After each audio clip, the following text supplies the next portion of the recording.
Hello Internet, and welcome to my live reaction for issue 2 of Sonic the Hedgehog Bad Guys. When we last left our villains, Starline had broken into prison to get Zavok, Rough and Tumble, and Mimic out for his plan to get rid of Sonic so that Eggman can finally stop worrying about Sonic and be the great leader Starline knows he can be. He did have to mock pledge allegiance to Zavok in order to make it all work, but he has every plan to betray Zavok at his earliest convenience. So all that being said, let's jump right on into issue 2. In our picture here, we have in the background Rough and Tumble fighting this robot dinosaur. Zavok and Mimic watch as Starline opens a crate of Eggman tech. So yeah, we have our story so far here. That's basically what I just said. The evil team leaves the prison. Also, I don't think I quite got to in my previously on. We have a roll call here. Starline, threat level 7 out of 10. Disgraced Dr. Eggman protege. Zavok is a 10 out of 10. Rip to Starline for not being the biggest threat. Plan to take over the world ruined in part by Eggman. Mimic is an 8 out of 10. So even he's ahead of Starline. Failed mercenary on the run. Rough and Tumble are both 3 out of 10. Rough is an occasional Eggman lackey just along for the ride, and Tumble is in it for the weapons. Anyway, so we open with the gang fighting a bunch of Eggman robots as Starline narrates, "I've assembled quite the motley crew. Mimic, the expert infiltrator. Tumble, a powerful oaf. Rough, a vicious scoundrel. And Zavok, the fearsome leader of the Deadly Six. Every one of them thinks we're in this to get revenge on Dr. Eggman, but none of them suspect they're all just parts in a much larger plan to put me back in his good graces." God, Starline is just like, I know, this isn't surprising, but sometimes you forget Starline.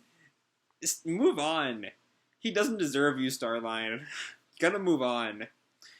Soon the name Dr. Starline will be welcome in the Eggman Empire once again. I really do hope this miniseries, though, is about Starline, coming into his own and realizing he can be evil without Eggman. Kind of an evil twist on, a feel-good narrative.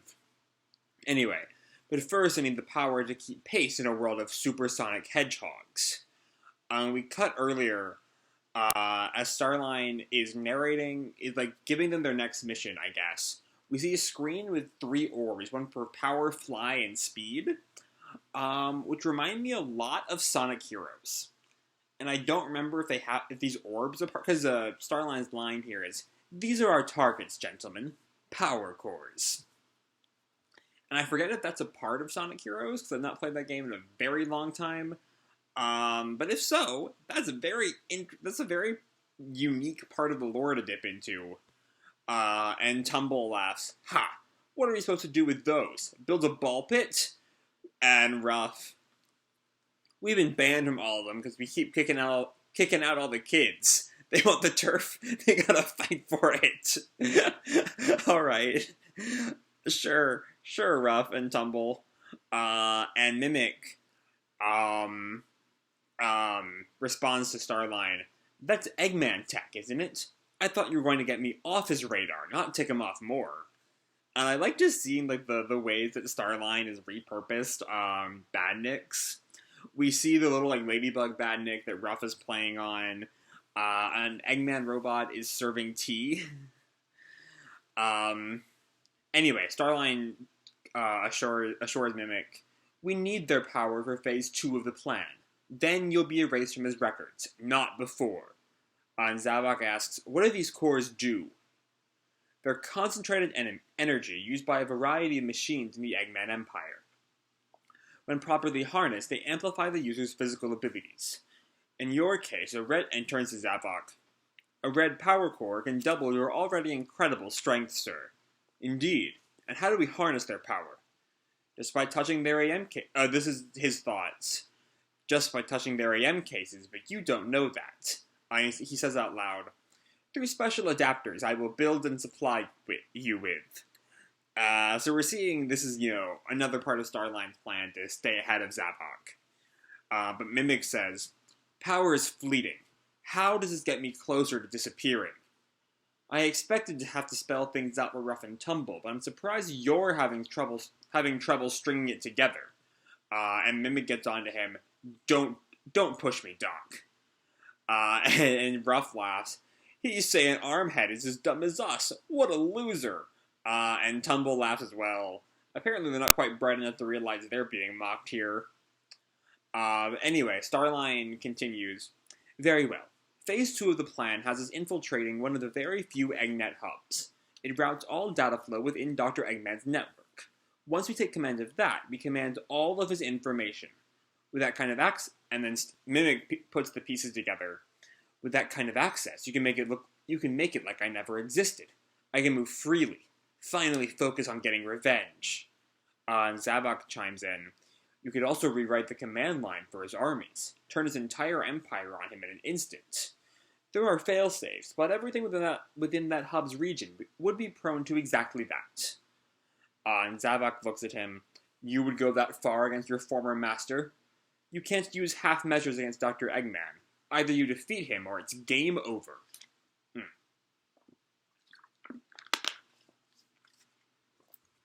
But we cannot get that far without the edge given to us by the cores. Mimic understanding now. Fine. And Zavok turns to the group. Then we know our target for tonight. I will lead you in glorious combat. I will command you as I did the Deadly Six. Each of you will be used to the best of your abilities. You will follow my orders without questions or hesitation. Is that clear? There can be no victory without total obedience. And Starline, silently to himself. Quite the opposite, beast. I've been using you from the start, and that's what makes my victory assured. And then Starline stops himself. No, don't do that. That's the kind of egotism that loses battles. Every one of these thugs is a liability. So yeah, we're seeing Starline definitely trying to, correct what he sees as Eggman's mistakes. And then we cut back to the present. Mimic betrayed his entire team to Dr. Eggman. He's only in this to become harder to track. He's dangerous. Too dangerous to let loose after all this. So is he planning on betraying Mimic and Rough and Tumble as well? Because we know Zavok, of course. They're both very open about the fact they're gonna try to kill each other by the time this is all over. But anyway, he continues. Rough and Tumble are dumb, blunt objects, but they're driven and vengeful. Just the sort to cause problems at the wrong time. It'd be safer if they were eliminated too. And Zavok. Oh ho ho, Zavok. Easily the most dangerous one here. Giving him any amount of power is a gamble. Letting him keep it, out of the question. I had toyed with the idea of keeping some of them around. Perhaps fold them into my master project. But no, I can't afford sentimentality. Once this is over, they all need to be disposed of. Alright, so yeah, Starline ain't playing any games here. And Zavok turns to the group as they're still invading this base. The forward guard has fallen. Tumble, get them over the gate. And we see Tumble is throwing Ruff and Mimic over the gate. Go for the long pass, Ruff tells him. I ain't gonna fumble. And Mimic gets onto them. Knock it off. Don't bash the gimmick of Rough and Tumble. And Mimic just sighs at that. Smoke screen coming up. They'll never see you coming. And then I guess it's like skunk gas. And we see Mimic run through it as he holds his breath. He runs up the stairs as he's transformed into an Eggbot. I love this little wave he does to the other Eggbot, and the other Eggbot responds. Is there some very, very minor degree of AI to them? I figure they're just kind of, drones. But they seem to I'm thinking like battle droids in the Clone Wars. What I'm thinking of here. Is that kind of what they've got going on? Either way, more importantly, Mimic then turns and shoots the bot. Farewell, cute bot. You will be missed. And then he gets this what looks to be a spotlight on a larger eggbot, but it explodes it or something. Um, I don't know. Anyway, outside, Tumble and Zavok watch, and Tumble like bangs his fists together. Come on, come on, come on! Open up. Ruff's over there on his own. And Zavok looks on. It seems the gate magnetically locked the moment the alarm was sounded, and then he puts his hand up to it. No matter. And of course, with his electromagnetic powers, he very easily opens the gates. And Tumble jumps right on in. Yeah, he better have saved some bots for me. And Starline drives up this Jeep they've got. Masterful execution, sir. These warriors are no deadly six, but they're adept. So yeah, we're seeing here again Starline's constant kissing up to Zavok. Anyway, and so it's not a Jeep, it's a full truck. I didn't see the whole thing. Anyway, Zavok jumps onto the edge of the truck. This is why I will never understand this over-reliance on machines you share with Eggman. Machines are efficient, tireless, and unquestionably loyal. When programmed properly, traits I thought you'd hold in high regard. And Zavok counters, at the cost of flexibility, passion, and ingenuity. Robots are fine tools, but only that. Strong warriors will do everything a robot can do, will do everything a robot can, and more. And Starline, we see kind of glowering, and the time you find a dozen, I can build you an army of thousands. None of them will disrespect you, ignore all the work you've done, throw you away only because you dare to disagree with his knee-jerk reaction. Oh, he's getting angry at Eggman now. That's not a good look if he's trying to keep his true colors hidden. Because who knows what he'll say if he slips up in anger. And then he kind of looks at Zavok and looks away. And Zavok tells him, he will never take you back. That's fine. We're in this for revenge, remember? More importantly, you don't need him. Okay, so I've kind of been dancing around this whole overarching arc of the miniseries. I kind of danced around it, but never gone on what it said and said what needs to be said. And this line right here has propelled me to say what needs to be said.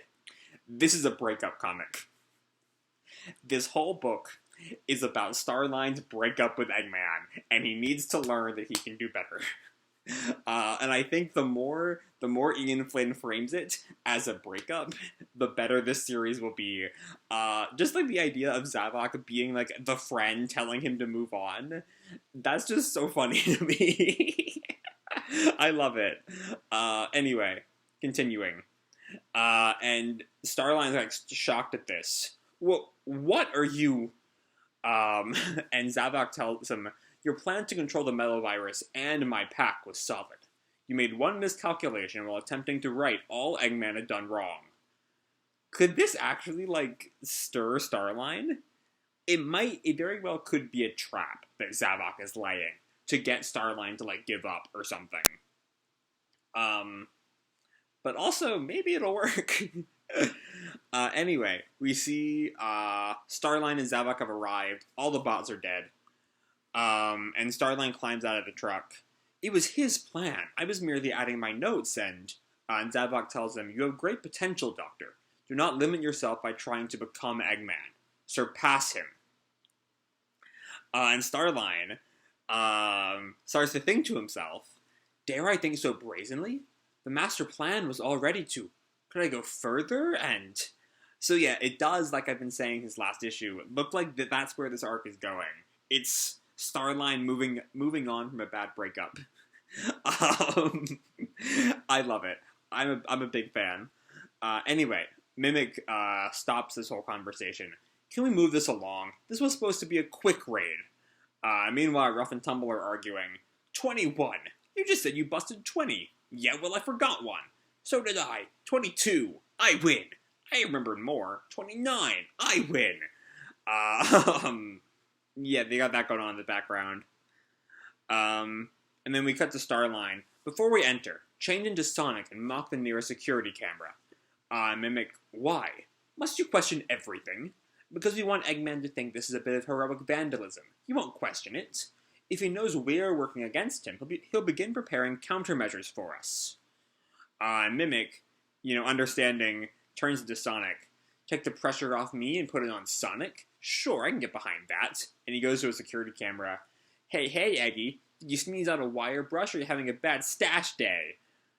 That feels like a Sonic line. He's got him. But just then there's a roar. And we see the robot dinosaur from the cover. As Mimic kind of freaks out at that. And he's just tagging out, and Zavok goes in. I'll handle this one. And Zavok goes to use his little robot controlling powers, and it just bounces off the dinosaur's snout. It's EM shielded. It must be to protect it from the air charge by the core manufacturing. And Ruff and Tumble look on, and Ruff points, Hold up, the bosses are in trouble. That's a big one. The two of them think for a moment, and Ruff turns to Tumble. Stink Bomber with a grand slam? Works for me. And the two of them rush into battle. Hey, bot, open up wide. And Tumble picks up Ruff. Your inside's about to get jumbled. And he goes for this basketball dunk look. Special delivery from Ruff and Tumble. Grand Stink Bomber slam. And he throws Ruff into the dinosaur's mouth with, the skunk stink already going. And then Tumble grabs onto the dinosaur's snout, shocking it. And then as the gas starts to spread, okay, he closes his mouth is what he's doing, so there's nowhere for the gas to go, which eventually causes the dinosaur to explode. And Tumble opens up the mouth so Ruff can climb out. Aw, man, it ain't getting up after that one. And Ruff, cocky, must have been something it ate. Ha. Also, one thing I've noticed this issue that I never did before is Ruff is really tiny. I had never noticed just how small Ruff is. Anyway, Starline looks on. I am honestly impressed. Mimic as well. I am too, and I hate it. And Starline turns. No time for an encore. Load up as many crates of each core type as you can. And Mimic turns to him. Where are you going, Doc? The goods are this way. I'm going to do my job, which is ensure Dr. Eggman gets the story we want him to see. And he's deleting the video footage that's not of Sonic. Ruff and Tumble are hauling crates. Ruff not doing a very good job of it. Mimic has the roller. And Zavok grabs a power cord. Which means that Zavok knows that Starline is lying to him. Because, Starline told him he had to have this, adapter thing that would help him control it. And yet, he's feeling the power just by touching it.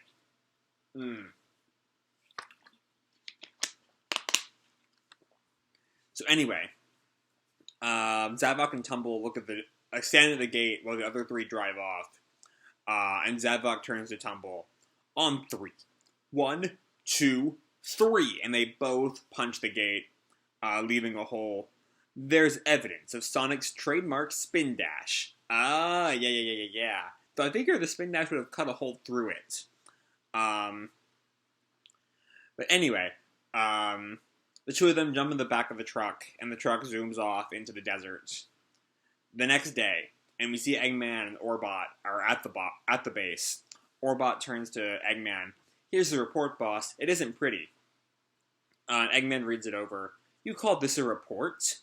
It's all we have on file, boss, but it seems pretty clear Sonic is to blame. And Eggman counters, there are missing databases, and the security footage is incomplete. Why? To cover his tracks? Then why mock me to my own surveillance camera? Oh yeah, that's definitely a hole in Starline's plan. Then perhaps it was Tails trying to cover for him? Prower wouldn't be this sloppy. I've never actually heard anyone call Tails by his last name.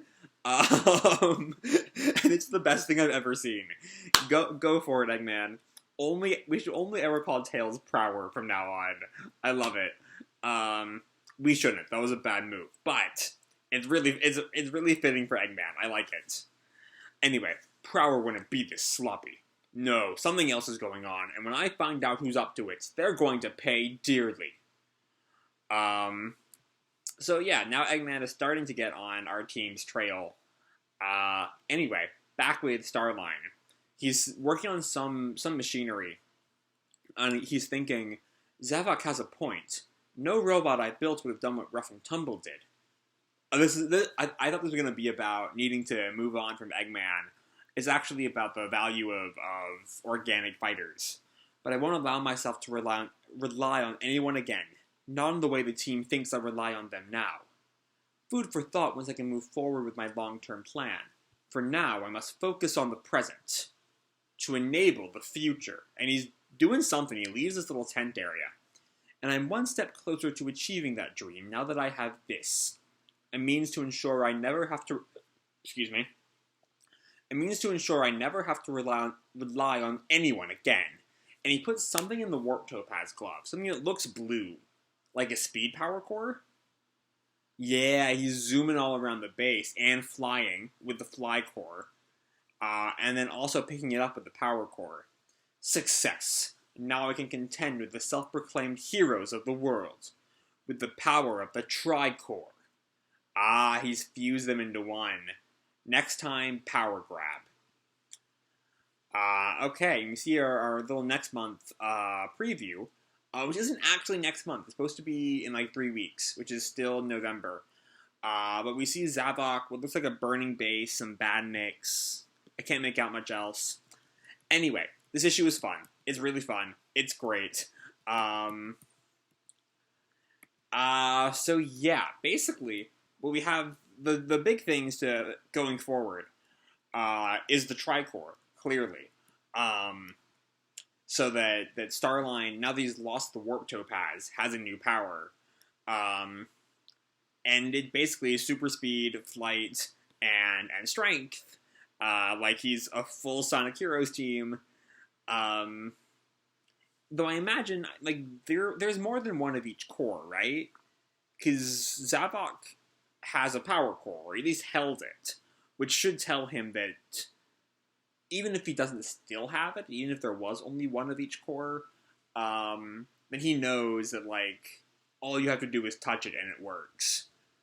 The other big thing, of course, in the aftermath is Eggman knows that something is up. He knows that this is not Sonic. There's too many weird pieces for it to be Sonic. And it's very clearly someone pretending to be Sonic. So it's nice that there were brought attention to all the things his Starline did wrong. His failures are impacting him. So that's nice to see. Then yeah, we get some like fun fighting with the dinosaur bot. We see how little Zavok how little Starline trusts the rest of his team. And the big thing is, like I said, very much like the breakup story vibes this chapter gives off. Particularly, he will never take you back. More importantly, you don't need him. Like, that's romantic. Or not, that's anti-romantic. Like, that's the kind of story that those lines get set in. And I hope, like I said, I do hope this does turn out to be a moving on story for Starline. You know, the resolution is not he gets back in Eggman's good graces. It is he parts from Eggman. He is his own villain. Yeah, that's my hope.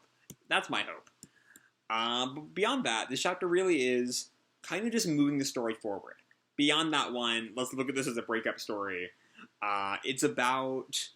I honestly don't think we really know what Starline's plan actually is at this point. Yeah, because he's still talking about, at the end, one step closer to achieving... So, for now, I'm just focused on the present. Right. Food for thought once I can move forward with my long-term plan. And we still don't actually know what that long-term plan is, if I'm not mistaken. So there's plenty to see there in the future, and plenty that the second half of Bad Guys will give us in the next month or two.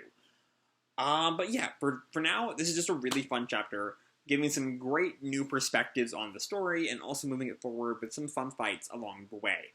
But yeah, that's all I have to say for this video. Hope you all enjoyed the chapter and the video itself. If you did, feel free to drop me a like or subscribe or, do whatever makes you happy, And remember, your life is your own, okay? Bye!